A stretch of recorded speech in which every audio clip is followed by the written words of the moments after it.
Good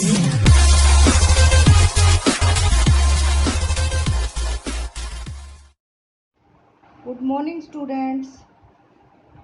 आज हम क्षितिज भाग 2 कविता नंबर 3 उत्साह अट नहीं रही है पढ़ेंगे, जिसके कवि हैं सूर्यकांत त्रिपाठी निराला। निराला छायावादी कवि हैं। छायावाद के 4 प्रमुख आधार स्तंभ हैं: महादेवी वर्मा, सुमित्रानंदन पंत, सूर्यकांत त्रिपाठी निराला, जयशंकर प्रसाद।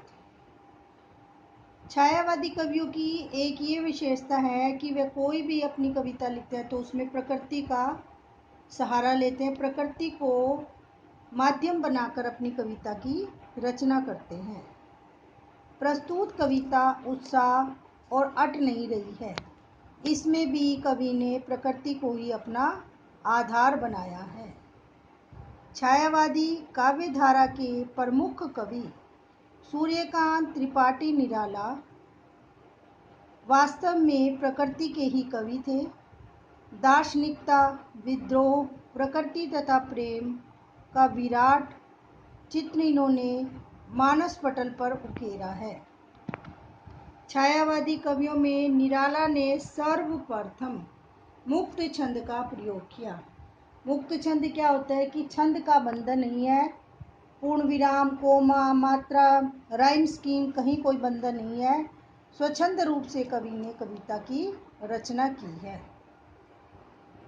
उत्साह कविता एक आह्वान गीत है। इसके माध्यम से कवि ने बादल को बुलावा देते हुए बादल को लोगों की इच्छाओं को पूरा करने वाला तथा विध्वंसक भी बताया है।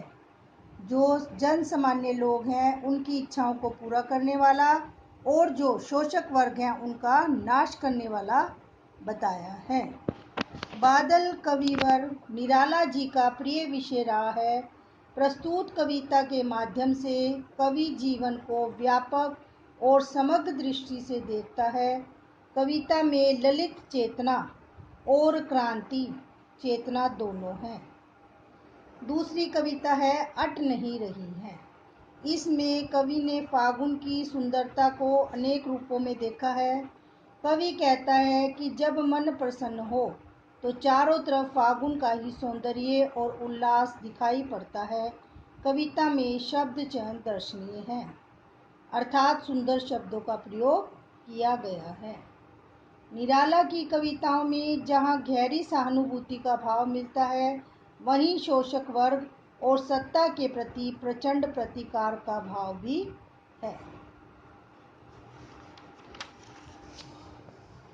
उत्साह कविता बादल गरजो घेर घेर घोर गगन धराधर ओ, ललित ललित काले घुंघराले बाल कल्पना कैसे पाले, विद्युत छवि उर्मे कवि नव जीवन वाले, वज्र छिपा नूतन कविता फिर भर दो बादल गरजो। अब इस कविता में कवि ने बादलों का आह्वान करते हुए कहा है, घेर घेर घोर गगन धराधर धरा ओ धर, कि हे बादल चारों तरफ से आकाश को घेर लो। और आकाश के जो ये बादल हैं वो कैसे हैं? ललित ललित काले घुंघराले, कि इनके बाल जो हैं जैसे छोटे बच्चे के बाल होते हैं, सुंदर होते हैं और काले काले घुंघराले होते हैं। बाल कल्पना कैसे पाले, उसी प्रकार से बादल भी घुंघराले हैं, लच्छेदार हैं। विद्युत छवि उर्मे कवि नवजीवन वाले, कि जिस प्रकार से हृदय में बिजली जो है इनके छिपी हुई है। कवि नवजीवन वाले, कि बादलों को यहाँ पर कवि ने नवजीवन वाले कहा है, अर्थात नया जीवन प्रदान करने वाला कहा है।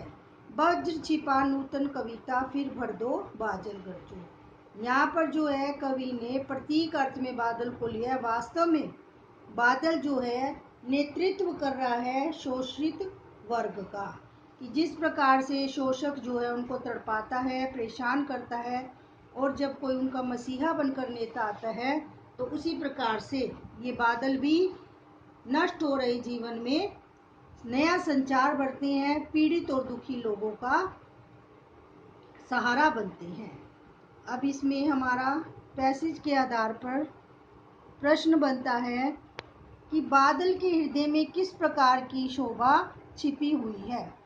बादलों के हृदय में बिजली की शोभा छिपी हुई है, जो समय समय पर जगमगाकर प्रकट हो जाती है। आप लोगों ने देखा होगा, जब आकाश में बादल गरजते हैं तो बीच बीच में बिजली भी चमकती है।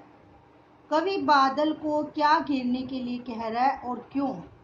कवि बादल को पूरा आकाश घेरने के लिए कह रहा है, क्योंकि कवि चाहता है कि बादल आकाश में फैली तपन, गर्मी और लू को हटाकर धरती पर छाया कर दे और वर्षा का जल प्रदान करे।